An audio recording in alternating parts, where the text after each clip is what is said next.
आप सभी को राधे राधे, हरे कृष्णा। कैसे हैं आप सभी लोग? उम्मीद है कि आप बहुत बहुत अच्छे होंगे। आज है 7 जून और 7 जून साल 2024 के इस करंट अफेयर वीडियो में आप सभी का एक बार फिर से हार्दिक अभिनंदन, स्वागत कर रहा हूं। चलिए सेशन की करते हैं शुरुआत। स्टार IQ यूट्यूब चैनल को अगर आपने अभी तक सब्सक्राइब नहीं किया है तो कर लीजिएगा। और CET मेंस की अगर आप तैयारी करना चाहते हैं तो स्टार IQ एप्लीकेशन पे आपको एक बैच मिलेगा जिसका नाम है लास्ट बैच। ये आपके जीवन का वाकई ही लास्ट बैच हो सकता है अगर आप लोग मन लगा के प्रिपरेशन करते हैं तो। और अगर आप चंडीगढ़ TGT तैयारी कर रहे हैं तो उसके लिए आपके पास में एक बैच है जिसका नाम है मंजिल बैच। ठीक है। हरियाणा सार्वजनिक उपक्रम ब्यूरो के चेयरमैन अभी हाल ही में कौन बने हैं? ये सवाल मैंने आपसे लास्ट सेशन में पूछा था। इस सवाल का ठीक जवाब था अनुराग रस्तोगी। डी ऑप्शन इसका बिल्कुल ओके था। आज का पहला करंट अफेयर की हाल ही में किसने हरियाणा के नए विधायक के रूप में शपथ ली है?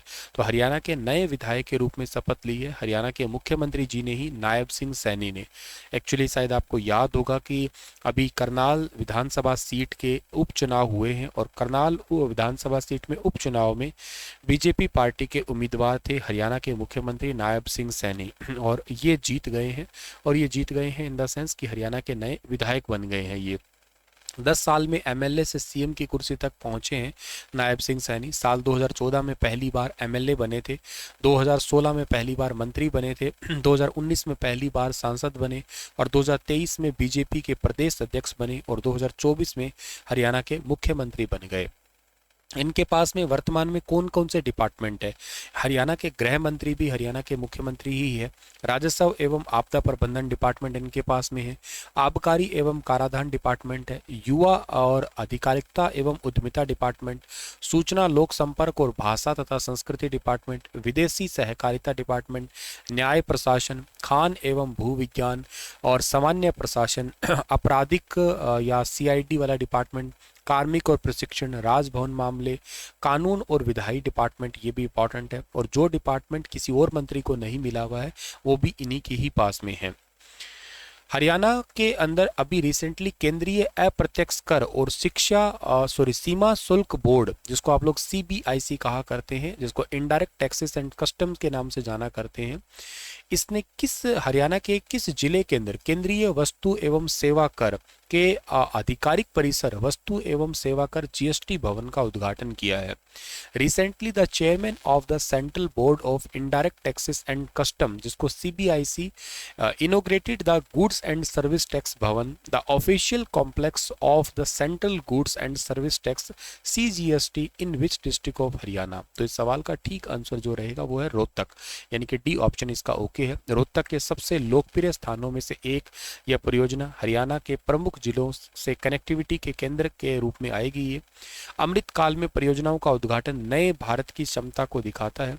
CBIC वित्त मंत्रालय के अधीन राजस्व विभाग का एक हिस्सा है। GST लागू होने के बाद 2018 में ये केंद्रीय उत्पाद और सीमा शुल्क CBEC का नाम बदल के ही CBIC कर दिया गया था ये। और इसके अंदर क्या आता है? इसके अंदर जैसे केंद्रीय उत्पाद शुल्क हो गए हैं, इसके अलावा IGST है, इसके अलावा नशा तस्करी को रोकने का काम है, इसके अलावा केंद्रीय वस्तु एवं सेवा कर है, CGST है। ये सभी काम मामले जो ना इसी से रिलेट करते हैं। वैसे भारत में GST लागू कब हुआ था पता है आपको? 1 जुलाई 2017 को लागू हुआ था 101वें संविधान संशोधन अधिनियम 2016 के तहत। एक राष्ट्र एक कर, मतलब वन नेशन वन टैक्स के तहत इसको लागू किया गया था। और इसमें बेसिकली ये जो ग्रुप है ना, जैसे CGST है ये सेंटर का होता है, और IGST ये वस्तु और सेवाओं के सभी अंतर्राज्यीय मामले हैं, ठीक है, उन पे लगता है। SGST है ये केवल स्टेट पे लगता है, केवल राज्यों के लिए देना होता है आपको ये। तो 3 टाइप के। और इसका आर्टिकल कौन सा? 279A इसका आर्टिकल है। 101वां संविधान संशोधन के तहत इसको बनाया गया था। GST परिषद का गठन राष्ट्रपति जी के द्वारा ही किया गया था, ये याद रखना आप लोग। और टैक्स आपको ये पता है GST है। GST में एक इंटरस्टेट मूवमेंट होती है, एक इंटरस्टेट मूवमेंट, इंट्रास्टेट और एक इंटरस्टेट। इंट्रास्टेट में सेंट्रल GST और SGST यानी कि स्टेट GST लगता है, और इंटरस्टेट मूवमेंट में जो है ना वो इंटीग्रेटेड GST है, इसको IGST के नाम से हम लोग जाना करते हैं, ठीक है।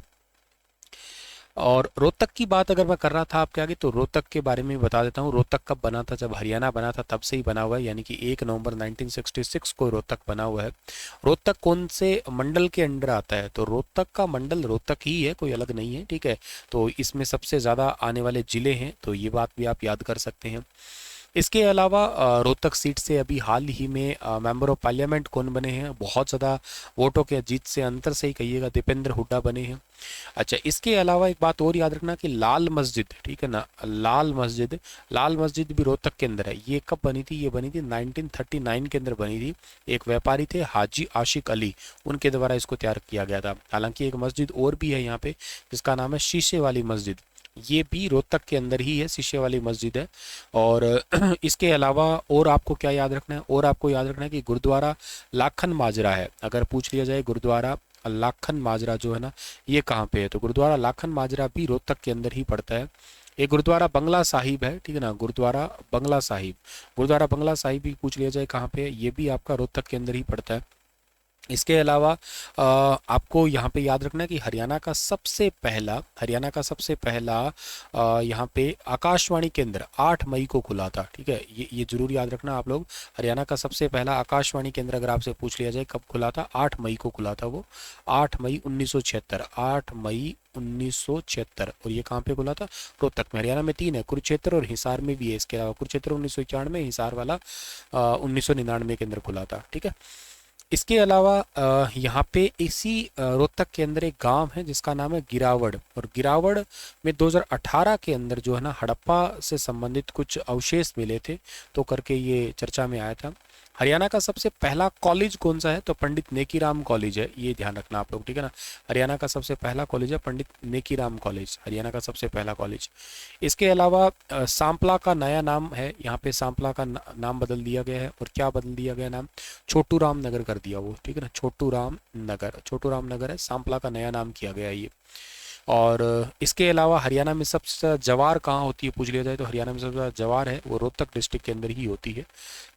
और इसके अलावा यहाँ से रणदीप हुड्डा, उनका नाम थोड़े दिन पहले मैंने पढ़ाया था, आपको शायद याद होगा। रणदीप हुड्डा को अभी रिसेंटली लता दीनानाथ मंगेशकर विशेष अवार्ड से सम्मानित किया गया था। वैसे ओवरऑल तो अमिताभ बच्चन जी को सम्मानित किया गया था, ठीक है।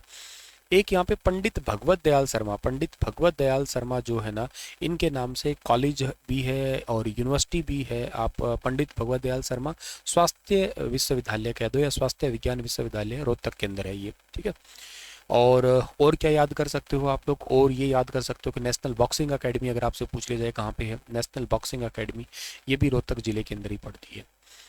चलिए अगला सवाल कौन सा है? अगला सवाल आपके पास में है कि ओलंपिक चैंपियन नीरज चोपड़ा ने नेशनल एथलीट्स फेडरेशन कप 2024 में जैवलिन थ्रो में कौन सा पदक जीता है? तो जैवलिन थ्रो में जीता है, गोल्ड मेडल जीता है इन्होंने। और ये याद रखना 82.27 मीटर का जैवलिन थ्रो करके गोल्ड मेडल जीता है इन्होंने। चलिए सर, इसी के साथ ये सेशन तो होता है समाप्त, और आपके लिए एक सवाल छोड़ के जा रहा हूँ कि हरियाणा में अंतर्राष्ट्रीय जैविक विविधता दिवस पर राज्य स्तरीय कार्यक्रम किस जिले के अंदर किया गया था? तो बताना इसके बारे में विस्तार से। मिलता हूँ आपको मैं लेटेस्ट करंट अफेयर क्वेश्चन के साथ में, तब तक अपना ख्याल रखना। सभी को राधे राधे।